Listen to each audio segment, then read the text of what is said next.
Before we get started, I want to thank our first partner, Response Ready Medical. Response Ready Medical, bringing our customers the best quality training and equipment for the worst case scenario. Response Ready Medical's vision is to be the leading provider of emergency preparedness solutions across the United States, empowering communities, organizations, and individuals to respond confidently and preserve life during critical moments.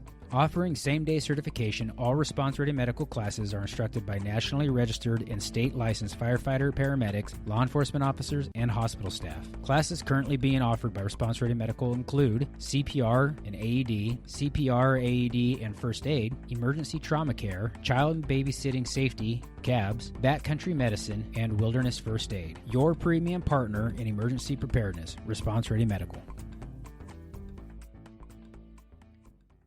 Welcome to the Pursuing Freedom Outdoors podcast, a place where backcountry warriors can share their stories of grit, service, healing, and wilderness adventures. I'm your host, Tom Walton, Marine Corps veteran, full-time cop, and aspiring hunting and fishing guide. Join me and others as we journey from the hood to the woods in pursuit of freedom in the outdoors.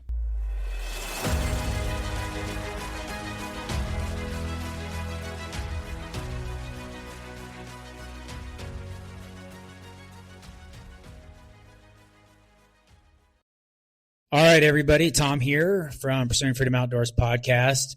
I am joined today by Nate Harder. Nate is a retired law enforcement officer of 27 years and a Marine Corps veteran, personal friend of mine, and he runs Protector's Peak.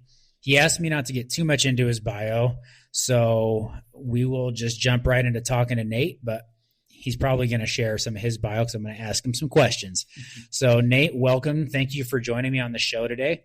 Thanks, Tom. It's great to be here. You joined me from a ways out. You made the 2-hour drive this morning, but I bribed you with coffee and breakfast. So, again, thanks for making the drive this morning. My pleasure. Nate, just going to start by asking you, can you please just give the listeners a brief history of your military service? We'll start there, and then I am going to ask you about your law enforcement service too. Just talk to us about your Marine Corps time. Well, they're both related. So, I mean, it's I always wanted to be in the military and I always wanted to be a Marine. I had 7 great uncles on my mom's side that were all in World War II.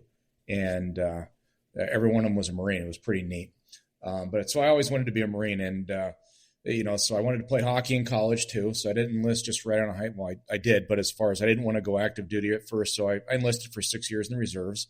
And then while I was in college, I was doing going to do the PLC thing and go to a CS as soon as I graduated. So the only thing I wanted to do in life was be a Marine Corps officer. And in about my junior year, police work was even on my radar. And my unit was out in Chesapeake, Virginia at a weapons school. And on that range, I saw this team that was kind of working off by itself. And it looked like they were in ninja gear and stuff. And we weren't at war and I was bored. And really wanted to kick doors down and blow things up. And these guys look like studs. And so I was asking around, well, who are these dudes over here? And it was, that's the Virginia State Police SWAT team. And, I grew up in small areas. Like, what is a SWAT team? And so I didn't even know, but I was just watching these guys. And my whole career path just changed right then and there. And instead of staying in the Marine Corps as an officer, and I just decided I'm just going to stay in the reserves and I am going to go be a big city SWAT guy. And I made that decision right then and there watching those guys. So as soon as I graduated from college, I stayed in the reserves and didn't do the OCS thing. And I went down to Arlington, Texas to be a big city cop. And you don't just walk on a SWAT team in a big city. So I did several years patrol and then trained. And as soon as I could get on that full-time team, I did. And, throughout the years in different agencies, I did probably a total of 16 years on SWAT, and that was by far my favorite part of my career. I held every position on that, from entry to ATL, TL, and commander, and that was probably my favorite part of my career was my time on SWAT. That's awesome. Back when you were in the reserves, how many years did you do in the Marine Reserve? 6? 6, and I later went back as a civilian to work for the Marine Corps. Awesome. With NCIS. So fantastic. And what was your MOS in the Marine Corps? 11. I was an MP. MP? Yeah. So cop through and through. Well, yeah, it was, Division MPs are more like a rifle company than a MP. They don't do arrest. They do like prisoner war handling, convoy escort. And so, yeah, it said MP, but it meant multi-purpose is what it meant. So awesome. Oh, good deal. And in law enforcement, I know you've been kind of you moved around a little bit. Mm-hmm. So you did the bulk of your career in Arlington. Is that correct? Yeah, a couple of years in Spokane. I love Spokane, PD. I got laid off with, I think it was 36 other guys in 2005, and that's what made me go to Minnesota. I wanted to go back to Texas, but my wife is from Minnesota, so she gave me a chance, or just kind of a choice. She told me Minnesota or Minnesota, so I chose Minnesota. Very good. And what agency did you end up working with in Minnesota? A couple of different ones. Brooklyn Park, which is an inner ring suburb of Minneapolis, and ultimately I finished my career with Mounds View, which is also in the Twin Cities, inner ring suburb of Minneapolis, and I did the last 7 years. I was the chief of police there in Mounds View. Gotcha. And I know from talking to you personally, and you can share as much as you want to or don't want to, but I know that the career, you've had some really traumatic, crazy events that have happened to you. And you probably knew, as most of us do, even though we're excited to get into the career when we're young, that it was going to be a dangerous career, that you'd be risking your life. It's no secret that SWAT guys tend to go on some of the more high risk stuff, obviously, by the nature of SWAT. I always tell my wife that I'm usually the safest with the SWAT team because we got all the armor and the training and the buddies, but still, you knew you were going to do something dangerous. You always wanted to do something that would be dangerous, and that their sacrifice becomes more real when you're married and more real again when you have kids. True. But you decided to do it anyways, and you decided to keep doing it when you had a family. And my question out of all that is, why did you decide to start with the risk and continue the risk, knowing what they were? Like, what was it that made you want to continue service despite those personal risk? The guys, and that's what makes it all worthwhile, is it is fun to be with a group of like-minded people that train hard and they sharpen each other. And, it has that relationship where they push each other. So yeah, it's, I certainly experienced some loss and lost some teammates and some really good friends. And, as far as the OISs and, eventually lawsuits, things like that, that takes the starch out of you. But one thing that I loved and I will always love is just the camaraderie of like-minded individuals pushing each other to get better. I treasure that. Outstanding. So, Protectors Peak and your involvement in Protectors Peak obviously has an origin story. And I know that you face some pretty significant events like we were talking about. But Protectors Peak, before we get into exactly what you do there, what was the turning point in your career where you realized that your faith and the officer wellness, for lack of better terms, was not only critical for you, but something that you wanted to get involved in? Well, for me, it was just the example of brothers in Christ.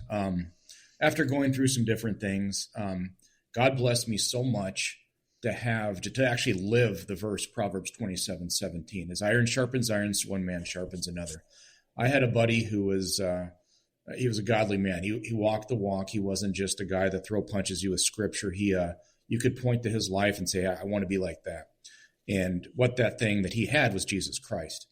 We had a Bible study together, but I gave this dude permission to speak life into me. We sharpened each other. And I can remember, it was a year where we lost a guy, and I was there when he died, and I had no IS that year also. And I started really developing an anger issue, and I didn't really see it. You rarely do. But I can remember just sitting in the back of that SWAT vehicle, and I was the last one out, and he was waiting for me, and he grabbed me by the chest and sat me back down. And he goes, I don't like the way you're talking to your wife. I don't like the way you're talking to the team. This isn't you. What's going on? And I just kind of broke down, and, me and him had a Bible study going, and the friend that got killed, he was in that Bible study, and I kind of dropped down after he had died. And, it's not that I turned my back on God. It was just that I just kind of went numb for a while. I wasn't the man that God wanted me to be. And me and him prayed, and I just decided, hey, I'm going to give this to the Lord. this numbness that I feel. And it's ultimately what made me want to launch our ministry. Me and Becky have always wanted to do some sort of hospitality ministry where we serve others. And just having those Christian brothers come alongside me and, just that hole that trauma creates in your heart, everybody tries to fill with something.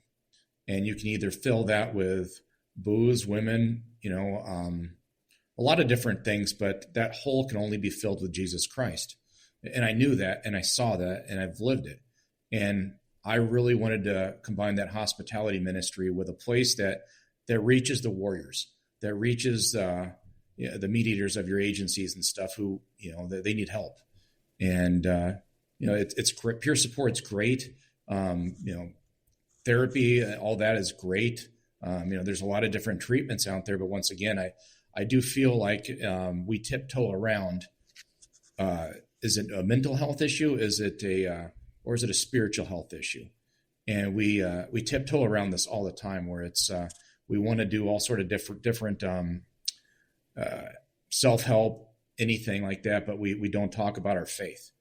And Protectors Speak, we're all about our faith. We will talk about it, and we talk about filling that hole that's in your heart that only Jesus Christ can fill. That's awesome. And it's your beginnings and story so powerful. It's one of the things that spoke to me when I met you, and it's so relatable. Not just to me, but I think it's relatable to so many cops, firemen, military guys out there, because you don't go through these careers without experiencing trauma. And it can be really hard, especially when you do it on your own, to deal with that trauma and to try to overcome. And like you said, we tend to fill those holes in our souls and hearts with things like booze and pornography. In my case, I'll be honest, I try to fill it with hunting and fishing. Mm-hmm. And it's hard to not let something like hunting and fishing, which is a healthy activity, become an idol and something that I do rather than seek out God and church and fellowship. I think that hunting and fishing in the outdoors plays a role in all of it, but it's not the thing. But that being said, your trauma and your experience in law enforcement opened your eyes and heart and mind to serving God and helping first responders. You wanted to do hospitality ministry, which is pretty much what Protectors Peak is. But on that note, why don't you give us the 30,000 foot view of what Protectors Peak is, what you do there? Absolutely. So what we do is, Protectors Peak, we serve our servants, and that's our police officers, our firefighters, EMS, our military, but also our pastors and missionaries are in there as well. And we offer a number of different kinds of retreats. We do at least 7 marriage retreats a year. We have one, last year we had a special operator marriage retreat. We had, I believe, 6 law enforcement marriage retreats, 1 firefighter marriage retreat, a men of law enforcement retreat, a women of law enforcement retreat, a officer spouse retreat, military retreat, and firefighter retreat. So we usually, now that we're doing this full time, serve about 200 a season. And that's incredible. We just go full bore from just May till November, and all these different kinds of retreats. And what they look like, you hit a little bit of it there when you were talking about the outdoors. For me, like, where do you experience God the most? It wasn't necessarily in church. It was when I'm out and I am seeing God's creation and being sharpened by other individuals. And it's just such an awesome thing for people to dump their stress cup out. And so we wanted to incorporate that wilderness experience, or just, being away from cell phones, which are a horrific distraction in our lives, and also just treat our marriages as well. And we didn't realize the marriage retreats were going to be so big, but it's actually got to the point where we will probably open up our 2026 dates for marriage retreats probably late November, and they'll be full within 2 weeks. And that just kind of shows you like where we're at with our marriages right now, how much of an issue it is. We are located on 155 acres, surrounded by millions of acres of national forest, and we offer kayaking, mountain biking, hiking, fishing, or just sitting on your butt and drinking coffee and looking at the mountains. And that's a good activity too. I do it a lot. So lots of different stuff. And we begin and we end every day with a devotion, Bible-centered devotion. And we understand that most people are like me that have the attention span of a high school cheerleader. So we try to limit it to about 45 minutes, maybe an hour. And so we're not doing that all day long because this isn't a seminar. This is a retreat. And I've been to numerous seminars, and I didn't want it as structured as a seminar. We wanted plenty of time where God has wired every one of us different. And we interact with each other differently. We interact with nature and with God a little bit differently. So we wanted to have a lot of time for people to be able to find that happy place, find that place where they can dump their stress cup out. And we love the fact that we have no cell coverage because that thing is such a distraction in our life. It just introduces negativity constantly where when we've had a bad day and we're dumb enough to look at our phone, it's going to make that day even worse because it's nothing but negativity. Whereas here you're going to be talking to folks, or you're going to be off by yourself, and you're going to find that place to dump your stress cup out. Yeah, that is so true. I catch myself doing that all the time. No matter how much I know better, I'll even be sitting here and picking up my phone, telling myself, hey, you really shouldn't pick up your phone right now, dude. And then I still find myself death scrolling and then looking at a political post and getting all upset. Like, oh, I can't believe the other side and what those people, they're crazy. And it's just so toxic. And we were talking about that at breakfast this morning. My wife joined us for breakfast, and my good friend John, who's going to be on the show here shortly again. But we were talking about how sometimes you just need to turn it off, turn off the politics, turn off the news, and just get that toxicity out of your daily life once in a while. Not that you don't want to be informed, but and that's what I really liked about my experience at Protectors Peak when I went to the retreat this summer. I went to the Men of Law Enforcement retreat, was just being refreshed in that I wasn't paying attention to the daily negativity. I mean, we talked about hard things, and it got emotional, and I got choked up, and people cried, but it was healthy. It was healthy, absolutely healthy release of emotion, and pouring out the stress cup. But that's a key factor, I think, that lack of cell coverage there. And if anyone's wondering if you want to attend a retreat, Nate does have a landline for emergencies. You're not completely disconnected, and the phone number can be made available to your spouses in case they need to go hold of you. Is that right? Yeah, that's true. And we do have email that we check every once in a while. So we're not completely isolated out there. Not off the grid. And speaking of out there, you mentioned being on a big piece of property in the mountains, but where is Protectors Peak located? Well, it's we're really close to the St. Joe River and close to Big Creek. And it's here in North Idaho, just basically, if anyone knows where St. Mary's is, we're about 30 miles or 40 miles up the Joe. And it's a gorgeous place. It's beautiful. And, we're not all the way up in the mountains where we're just, snow till May, but we're right about 3,000 feet. Gotcha. Yeah. And for folks that are wondering, it's North Idaho, so the North Idaho Panhandle, kind of between Eastern Washington, Montana. The closest bigger town would be Coeur d'Alene, Idaho. So if folks are wanting to come from around the country, the way you're going to get here is to fly into the Spokane airport generally, right? Yeah, as far as every one of our retreats is $50. And the only reason we charge $50 as a registration fee is we don't want to charge anything, but $50 seems to hold people a little bit accountable so they don't just, sign up and never show up. Gotcha. And so we keep it, I remember as a young cop, I didn't make any money, and it was, money was an issue. So we never want money to be an issue. And we have a shuttle van where we pick up and drop off from the Spokane airport. Then it's about 2 hours from the airport to the lodge. And the only expenses, they pay for their tickets to and from the airport and a fishing license. And there's the word on the street is we got a pretty good guide for fishing. So there's a good likelihood for success. That's Travis, right? No, I'm talking about you. And it's just for your listeners, it's we've elevated our game where, when we take people fishing, I used to, hey, are you catching fish? No? Well, then do something different. That's about the extent of my guide service there. But I'm not a guide, and we don't guide. But just having you come, teach people how to fish has been a game changer for us. So I really appreciate that, Tom. Yeah, it's been so much fun to be involved in that capacity. Speaking of fishing and things to do, you talked about beginning the day with the devotional, ending the day with the devotional. But I'd like to kind of just get you to break down two things, like just actually walk us through what a day looks like at Protectors Peak and also what days of the week, how long is a retreat generally? Our retreats are all Sunday through Thursday, and we do that because that area is kind of the playground for Coeur d'Alene and Spokane. So those are the times when there's not many people around. Is we don't do it over the weekend, so it's Sunday through Thursday. And as far as our devotions, this isn't going to be a turn and burn and throw punch you with a Bible. We talk about trauma, we talk about anger, we talk about a lot of different things. And we started this. Me and Becky started this nonprofit in 2019. Actually, assumed control of Shiloh Ranch in 2020 and had our first retreat there.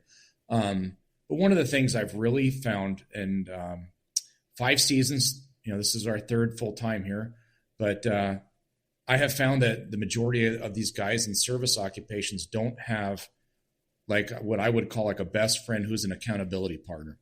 And I'm not talking about a drinking buddy or a hunting buddy. I'm talking about a guy who can speak life into you, like my team leader did to me, grab me by the chest and sit my butt down. That doesn't go well usually with somebody unless they have permission to speak life into you. But we talk about that. We talk about, one of my favorite examples is David and Jonathan in the Bible. And I'm not real happy with people when they say, this is some weird kind of relationship. Negative, that was not. These 2 dudes were 2 of the biggest warriors in the Bible. Jonathan was a stud. David was a stud. I mean, people know about David as the guy who killed Goliath, and the guy that slept with Bathsheba, and his downfall there. But we talk a little bit more about that. Jonathan was a guy. I mean, the dude was a stud. I mean, he died with his boots on. He died defending his father in battle. And what I find so interesting is that relationship between David and Jonathan. That is a great one for us to mimic as warriors. Is people in the military or people on the street and law enforcement, is having that buddy who is speaking life spiritually into you, is accountability. I always ask everyone, one of my favorite verses in the Bible is just a very simple one. And it's in the spring when kings go off to war. And that's talking about David. Jonathan's dead already at this point. And David is a guy that led from the front until one day he didn't. He took his hand off the wheel, and God's purpose for him was lost in his eyes. Jonathan was always that accountability partner. But David decided, you know what, I'm not gonna go out with Joab in the army right now. I'm not gonna be the guy that God wants me to be. I'm gonna stay up here on this rooftop while the army goes out and does its deeds there. And then ultimately he sees Bathsheba bathing, and then the rest is history. If Jonathan was alive, this is what this would have looked like. The army would have been marching out. Jonathan would have been with the army. He would have looked up there and gone, dude, what are you doing? And David would, oh, well, okay, never mind. I'll be right down. That's probably what would have happened. But Jonathan was dead at this point. He didn't have that accountability partner. And that's something I've noticed after doing this for 5 seasons. We just don't have that guy. We might have some dude that we hunt with and we enjoy. Or what about a guy that can speak life into us? Tom, dude, what's up? When's the last time you read your Bible, man? I can tell you're angry. What's going on? Is having that brother that speaks life into you. And that's something I've noticed, and that's something we've talked about. My struggle with anger is nothing that's not normal in both of these occupations, because one of the reasons we do what we do is because we are wired to see justice, and we want to see justice done. And I think so many times that anger comes when just the repetitive, seeing people get away with things, the repetitive injustice, being involved in all the riots in the Twin Cities. I mean, that took the starch out of all of us, seeing that injustice and us trying to do the right thing and just getting smashed for it. That lends itself to anger problems, and not something you're going to conquer on your own. We also talk about a little bit, if anyone's ever read any of the stuff from Chad Robichaud, he does some excellent work. Getting off the X. I love that expression. You being a Marine, the X is the place of ambush, and it's at the place of death. We talk, we go on a hike up to the cross that's on our property, and we talk about that. And we talk about the 23rd Psalm there, as I walk through the valley of the shadow of death. That's how that verse starts out. It doesn't say, as I sit and suck on my thumb in the valley of the shadow of death and whine. Negative. It's an action verb. It says, as I walk. And it's so powerful because you've been on this hike. It's not an easy hike. It's not First Sergeant's Ridge or anything like that, but it's not an easy hike up to the cross. And we talk about that getting off the X. Guys, keep walking. You're in a position right now where you're hurting. You're in a position where you've experienced trauma. Keep walking. Encourage each other. Accept encouragement. Keep your feet moving and focus on the cross. And it's the perfect teaching tool because we get little glimpses of the cross as we walk up the side of the mountain there. And it's just such a great teaching tool because, yeah, this sucks. Embrace the suck, encourage each other, accept the encouragement from your brothers, and focus on the cross. It's an awesome training tool. So that's another one of the devotions we do. Just something super simple.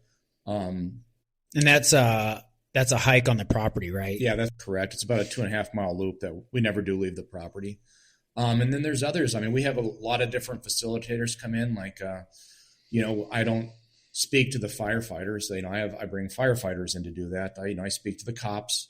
Military, we have some other facilitators come in that are, done 20 years or, have significant military experience. For the marriage retreats, we co-facilitate some of those, but we also have other facilitators. We've been blessed that God has just brought all sorts of really cool people to stand shoulder to shoulder with us in this ministry. And we actually have 2 different cops who have been cops for a long time. We're actually pastors and marriage counselors too. And that's unheard of. Right. And so we bring those in for the marriage retreats. And so we try to bring different facilitators, different volunteers that have quite a bit of experience. Because one of the things that we certainly experience is the best conversations don't happen during devotions. The best conversations happen on a kayak trip where you've had some time to chew on that devotion and somebody pulls up next to you and go, "Hey, dude, could you tell me more about what you were talking about? I've really experienced that in my life." And that's why we have a bunch of different facilitators to have those conversations with the people while they're hiking or while they're fishing. I know you certainly had some conversations with people while fishing. Absolutely, yeah. And that's where so many of those just, moments where you connect with the Lord happen. Yeah, I mean, and they're real moments. They're raw and usually unfiltered conversations. Mm-hmm. It's been definitely powerful. So, a day in Protectors Peak, from my experience too, one as a volunteer, but also having attended a retreat myself, is we get up and breakfast is usually about 8:30, and then we do. So usually folks are up pretty early though, drinking coffee, just relaxing, and that's the best part about Protectors Peak. Is for me, the second best. I mean, the best part's the camaraderie and the healing, but it's just that relaxing. There's no real strict schedule. Breakfast, and then shortly after breakfast we'll do our devotional, and then you break us for activities through the day. And I remember you had offered, hey, if you want to go fishing with Tom, which I don't think I've done any of the activities other than the hike because I was always taking people fishing. Yeah, that's how it works. Which is, you ain't got to twist my arm for that, but we would break for our activities. And you always tell people, hey, this is your time. You can go fishing if you want. You can sit on the couch and read a book or take a nap. You can go hiking by yourself. And you encourage people to take some time to themselves too. So that's, I think, awesome. And then there's a lunch, and then the afternoon's kind of the same way. We go out and do, some activities for the afternoon, whichever you want to do. If you want to do the same thing or do something different. And then, dinner, which you might tell me what time dinner is, but then usually I keep people on the river late. So dinner ends up being later. Fishing is, I guess. Yeah. Yeah. One of the guys, speaking of last time, told me, I was like, all right, guys, we'll probably wrap it up here about 5 minutes. We got to get back to dinner. And they're like, well, you can go without me, because they just wanted to keep fishing, which, hey, that's great. Right. Yeah. They're just enjoying themselves and finding some peace, which is important. And then, evening devotion, and then just more free time until everyone's ready to go to bed on their own accord. And it's a really nice, relaxing 4 days, the way you have it structured. And our devotions take place in different places too. So, one of the devotions, we try to get up high and do sunset devotions too, where we're actually watching the sun go down way up in the mountains. That's pretty powerful. So we do that too. But you hit the nail on the head. Is everyone's wired different. And the activities are voluntary. We do, fishing in the morning or whatever, or a hike. In the afternoon is usually a kayak trip or fishing, and it's what you want to do. We have 14 kayaks, so we can take up to 14 people kayaking.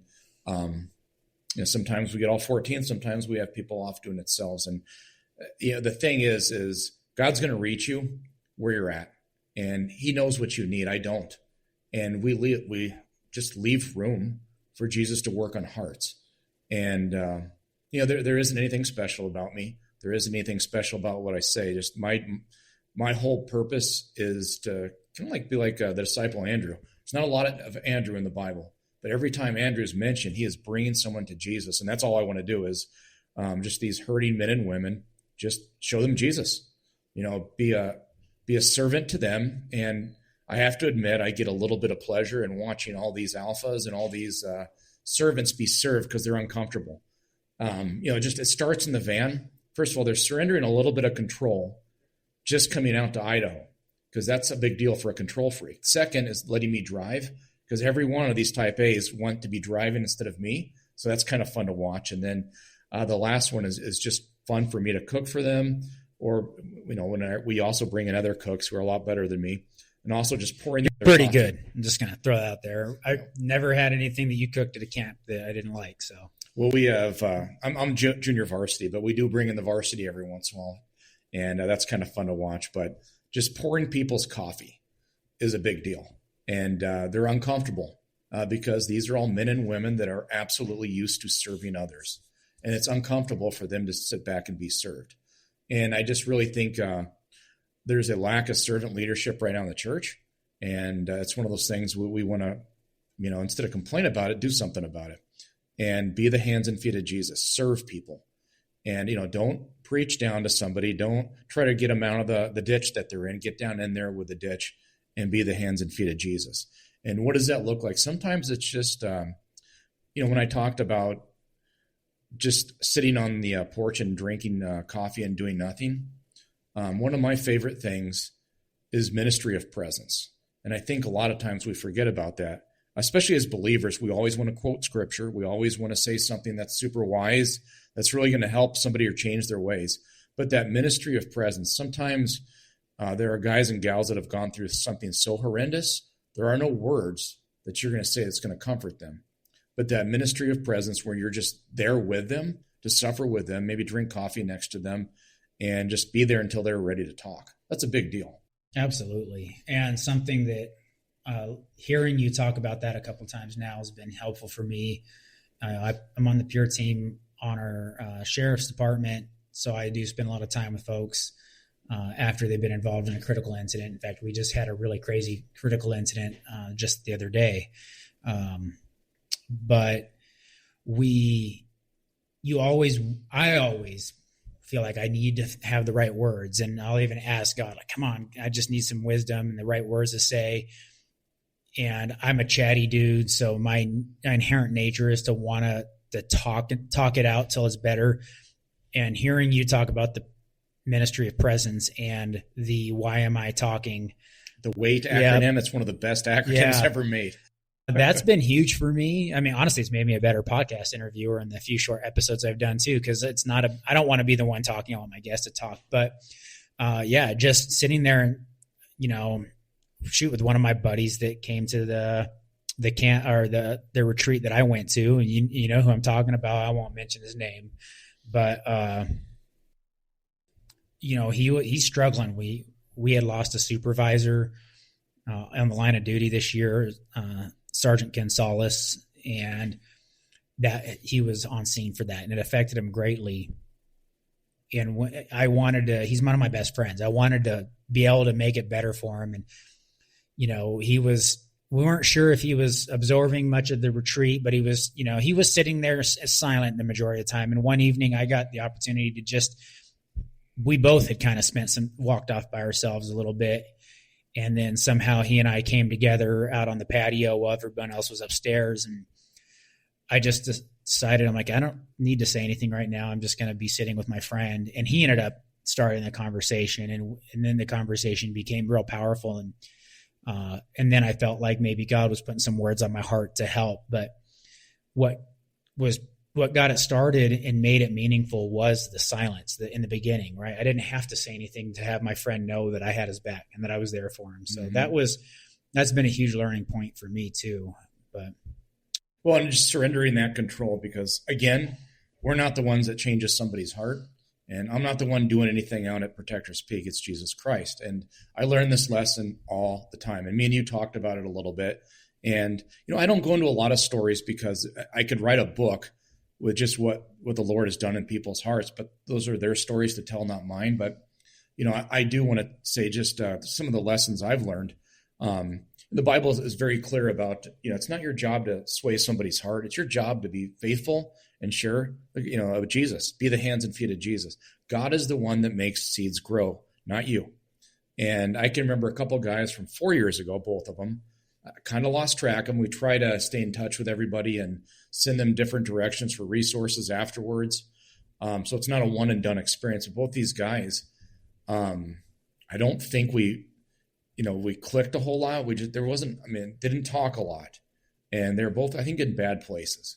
And a lot of times, people will come in a bad place and leave in a different one. But I didn't know where they were, and I didn't know what God was doing in their heart. Both of those guys came back this year.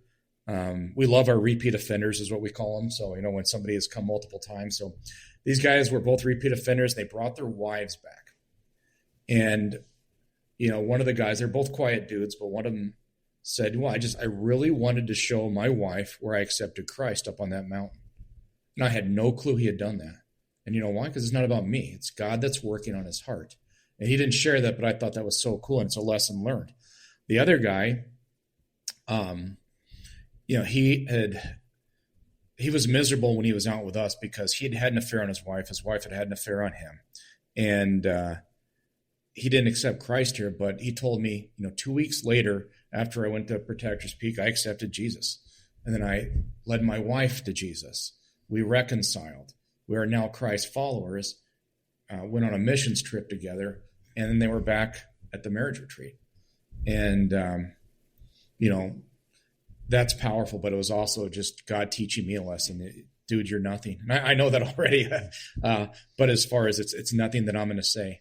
And it also goes to we have a lot of different devotions. We have a lot of different topics, and it changes constantly. And we call audibles all the time because every one of these groups will take on its own personality. It's really cool how God brings different people together. It's almost like he knows what he's doing. But, a couple groups we've had, multiple guys have been through shootings in the last year, and it's, and that's, wow, that's kind of cool, God, how you did that. And we will call an audible on the, what we were going to talk about, because you can sense, okay, well, this group is an angry group. We're going to talk about anger first of all. Or this group has one of a lot of trauma. And so we'll talk about, so we do change up quite often, and God just leads us on that one. Yeah, that's amazing. And the variety of folks that show up, and it's always, everyone's in a little bit different place with their trauma, and even not necessarily with trauma, but just life. I think it's important too that people thinking about coming, you don't have to have experienced a crazy traumatic incident to come to Protector's Peak.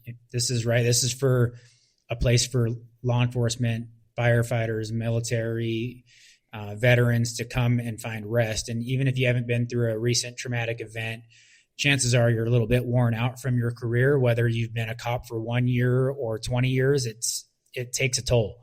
And I bring that up because I remember talking to one of my buddies afterwards, and, some of the guys that were in our retreat, it seemed like that they had been through so much, you almost feel like, man, do I deserve to be here? Cause I feel like I haven't been through as much as these poor guys. And, that's not the case at all, right? No, and there's acute trauma and there's cumulative trauma. I mean, the majority, if you have anything 15, 20, 30-year career, whatever, think of it as just getting punched in the arm. If you just kind of started punching me in the arm, it'd be annoying at first. I'm like, Tom, knock it off. And then after 10 minutes, my arm's going to start going numb. And if you punch me in that arm for 3 or 4 hours, I'm probably going to get nerve damage. It's the same thing emotionally, mentally, and spiritually with us. It's just that constant punching, that cumulative stress that's just building up. That stress cup is building up and up. It's not, so it doesn't need to be just a shooting. It's just the amount of, the 100th domestic that you've gone to that month, the child, killed in an accident, just where you've had 5 that year. It's just that cumulative stress. What are you going to do with that? And so that's, dumping that stress cup out is so important for the longevity of your career and also for the longevity of your marriage. If you just, let's face it, early in the 90s, when I started, you throw that in a box and it doesn't go anywhere. And you need to dump that box out or it's going to overflow. And we want to have people deal with their stress, their trauma, their spiritual questions before it becomes a huge issue and something catastrophic like, getting a DUI, getting fired, getting disciplined, losing your marriage. These are all things that will happen if your heart isn't right and if you don't treat the trauma and the stress that you go through. Yeah. Yeah. In the words of somebody that works at our department in a non-law enforcement capacity, she likes to say, I'll use a little profanity because I just think it gets the message across, but you need to deal with your shit before your shit deals with you. Yep, absolutely. And I think that's critical. And Protectors Peak is a good place wherever you're at in your career, with your faith journey, with your personal journey, emotionally. Like Protectors Peak is a place where you can find rest, healing, growth. It's powerful. One thing I kind of want to ask, so this is obviously a very outdoors focused retreat. You're in the mountains. Somebody has physical disabilities from the law enforcement career or their military career. Is this something that they can still come do and find some healing as well? Like, even with some physical limitations? Absolutely. We've, God has blessed us with some generous donors and we operate some Can-Am 6-person side-by-sides. And, it's the very first time we had that, super generous donor named Keith it was a God thing again. I'd been praying about this and he called me and like, hey, you're a total cheapskate. I know that. And I'm going to pick one out for you. And I don't want you picking out yourself. So he picked out something, Defender Max Limited. It's gorgeous. But that very first retreat that we had a blind officer come out. And he's blind in both eyes. And it was amazing just to get him different places. We took him kayaking. I mean, you think you can't take a blind person, but we did. We tied a rope to the back of his kayak and had 2 brothers on both sides and would bump him when he needed a bump. And he was a maniac. And just watching that smile on his face. But while everybody else went hiking, I took him up the mountain once. And we pitched a couple chairs. And just think in your life, the neat places you've been, the smells, the sounds, that can all trigger memories. So this was I had to tell Keith this as soon as we got done with this, but we went up on that ridge, and while everybody else is hiking, this blind officer, we pitched some chairs, sat there, the ministry of presence, didn't say a word, and all of a sudden he spoke, and he goes, dude, I can see everything. And I thought that was so cool. Just those smells, the sounds, triggered memories in his mind that were so vivid that he could see. And I thought that was pretty powerful. So it doesn't matter if you don't have any vision or your legs don't work anymore or whatever. Join the club, man. We're all injured, it's right. In one way or another. And so we have plenty of people that have disabilities that come out and experience. And that was one of my favorite. Right? That's a good story. I actually hadn't heard that one yet. And that's really powerful and just speaks to what you guys do. And then just kind of a 30,000 foot view. You guys have done 5 seasons now, yep. Up to 200 people served a year. Where is Protectors Peak going? What's the future look like for Protectors Peak right now? Well, I mean, we have a pretty simple prayer. God, give us the vision, give us the provision, let your will be done. I don't know where God is going to take us. The one thing I do not like is that we're turning people away right now because we get so full. So we had 10 couples that were on the waiting list because our marriage retreats filled up so quickly, and there's only so many hours in the day. We do not want to start building more cabins. We want that small, me and Becky always say we have a call to the small. And when people leave, we want those, cap it at, like the marriage retreats, 7 couples is what we cap it at, maybe 8. But we want you walking away, first of all, feeling like family. Come as someone who is attending the retreat and leave as family. That's what we want. But also walking away with some really good friends that are not in your chain of command necessarily, that you can call and pray for, or they can pray for you, friends for life. And you can't do that in a bigger group. Me and Becky attended the Billy Graham Law Enforcement Retreat out in the Cove in North Carolina, and we loved it. But it's a seminar, and there's like 500 cops that go on. I can't put a finger on, I met this dude from Charlotte. Do you remember his name? No, I don't remember his name. Well, you don't have that here. You're going to remember these people, and they're probably going to be your friends for life. And we want to keep that. So, we are kind of looking at maybe a property or starting a second property, maybe in that Tennessee, Kentucky area where, it's where the mountains were about outdoors, fishing, kayaking. So maybe a second site in a different location. And, one of those couples that helps us facilitate the marriage retreats, he wants to leave law enforcement and do this full time. So right now we're just praying about that and see what God has, because we want to serve more people, not necessarily at the same time, but in a different location. And some of these people that aren't, being able to come out to us, we want to push them to a different location so they're still served. Because it sticks in my craw wrong when someone can't be served because we're full. I don't like being full. I mean, I do, but I don't, if you know what I mean. Yeah, I mean, and that's true. And we've had some conversations about how we can try to accommodate more people as I have become a little bit more involved with Protectors Peak and trying to put some ideas in your ear. And we've talked with one of the board members, Richard, about this, maybe doing some backpacking type retreats, smaller duration, but, nothing crazy difficult. So we're not turning folks away that are worried about their physical abilities, but easy backpacking to some easy to get to lakes and where we can go fish. And I mean, a little bit of a challenge, right? You got to push your comfort zone a little bit, but that can be spiritually rewarding and really spark a lot of growth. So maybe that's something that we'll get to do in the future. I'm really kind of excited about that. And I know I talked to Becky last time I saw her. I was at your guys' place, and she was really excited about the prospect of that too.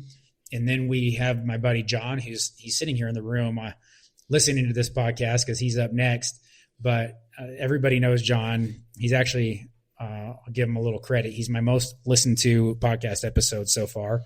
Well, I don't want to get involved and take over this epic episode right here, but it's sure is fun listening, folks. But John, everyone knows Northwest Spur Chasers. Everyone that listens to me probably knows Northwest Spur Chasers, and a lot of our folks do. But we're even talking about maybe doing moving our annual turkey camp that John and I do for veterans into the Protectors Peak realm this next year. So that's I think we said about a 99% chance that we're going to be able to make that happen. So I love that. And it's just, bringing, with Richard being a huge outdoorsman, you being a huge outdoorsman and stuff, and just God has wired each one of us different. Each one of us has a different happy place, but also God is, looking for that kingdom purpose in your life, serving, not looking to be served, but looking to serve. That's what Jesus did. He came to serve. And, I love the heart of a volunteer. And as far as bringing you on board as a board member here and just being able to elevate our fishing game, and also just that backpacking, that's going to be able to open up smaller duration trips, where we can serve local people better, because we want to serve the local agencies better than we do right now. And just that we don't necessarily have to fly everybody in all the time, but just those 2 or 3 day fishing trips, those 2 or 3 day backpacking trips. And, tomorrow as we bring a group called Mission First Alliance, and they are a ministry that their whole purpose is to bring other ministries that serve first responders together.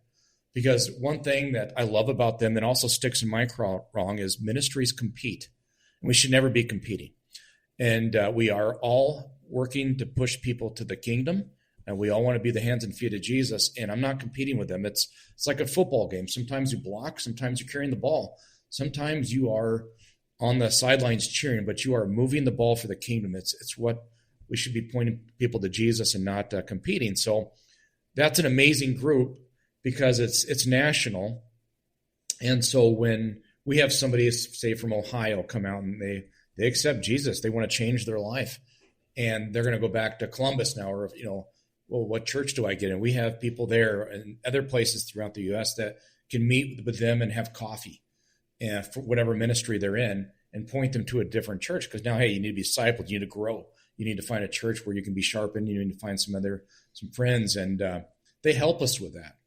And it's also great for, that group I told you sometimes we have to turn people away because we're full. Well, we're not going to just turn them away. We're going to point them towards a different ministry that might be able to help them as well. Sometimes it's us, but what if there's another group, we're going to push them towards them. But we want people to experience Jesus. That's our whole goal. Absolutely. And I think getting some more options out there is going to be huge. I have a pipe dream 20 years from now, Protectors Peak, Alaska. I'll be running that.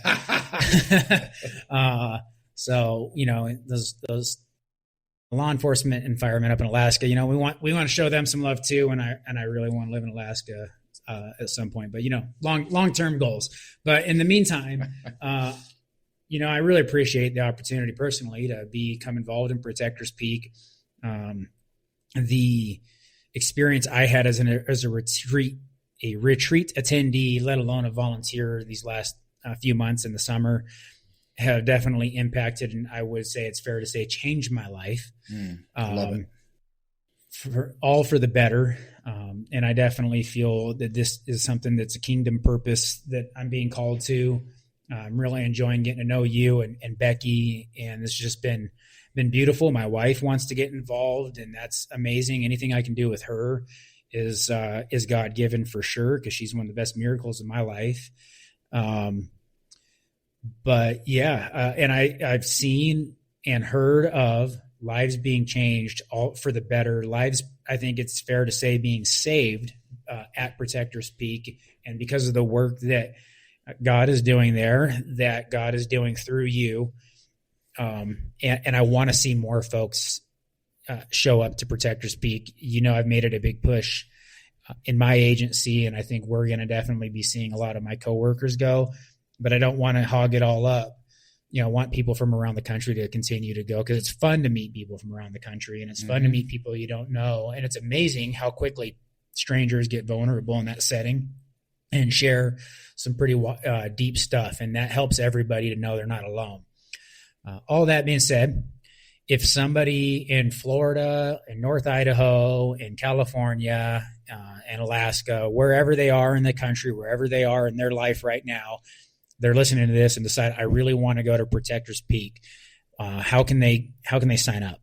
So our website is protectorspeak.com, and we post the retreats of the schedule, and you just register online.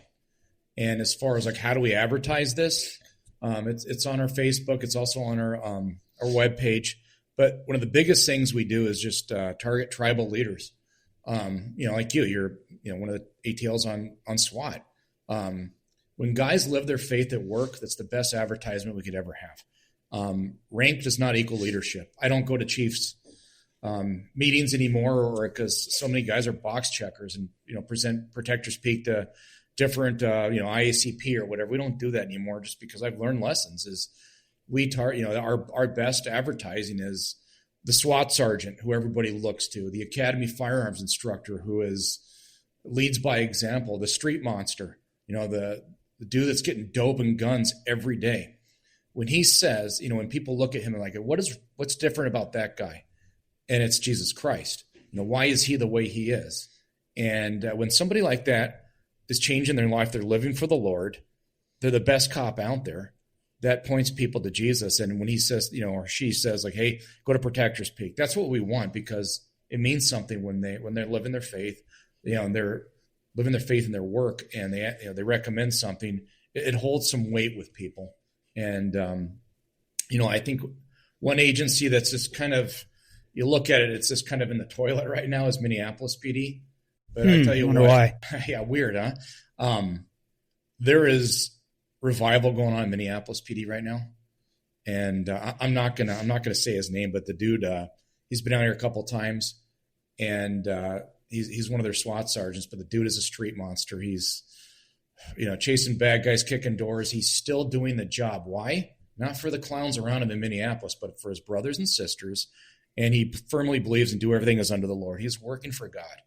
And he was about ready to quit. And after the retreat, he's like, dude, I know God has me in this place for such a time as this. and I want to stay there. I'm going to be, I never thought of serving the Lord in law enforcement, but that's exactly what I'm doing. And so many guys from that agency, we've had guys just circling the drain, but they look at his life and what is different about his life? Well, that's Jesus Christ.